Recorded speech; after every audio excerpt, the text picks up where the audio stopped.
Hello বন্ধুরা, আমি makeup artist Kaushik নিয়ে এলাম আরেকটা নতুন ব্রাইডাল ব্লগ। তো এইটা ছিল আমার 4 মার্চের একটা ভাইটাল ডেটের ব্রাইডালের কাজ। আর এই লোকেশনটা আমার খুব ফেভারিট পিসিচন্দ গার্ডেন। আমার ফার্স্ট ব্রাইডালের টাইমিং ছিল দুপুর 2টো, অ্যান্ড ব্রাইড মোটামুটি একটু লেট করে হলো একদম ঠিকঠাক টাইমেই বসেছিল। অ্যান্ড তোমরা দেখতেই পাচ্ছ ব্রাইডকে কিন্তু পুরো জগদ্ধাত্রী ঠাকুরের মতন দেখতে, তাই না? একদম চোখগুলো বড় বড়, মুখটা গোলের মধ্যে, পুরো যেন চন্দননগরের জগদ্ধাত্রী ঠাকুর।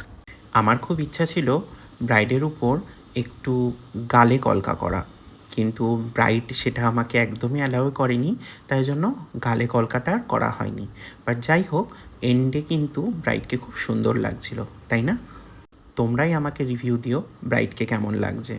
আর এটা ছিল ব্রাইডের ফাইনাল লুক। আর বেশি স্ন্যাপ নিতে পারিনি, কারণ এরপর আবার কাজ ছিল যেহেতু। আজকের মতন আসি তাহলে, টাটা, সবাই ভালো থেকো।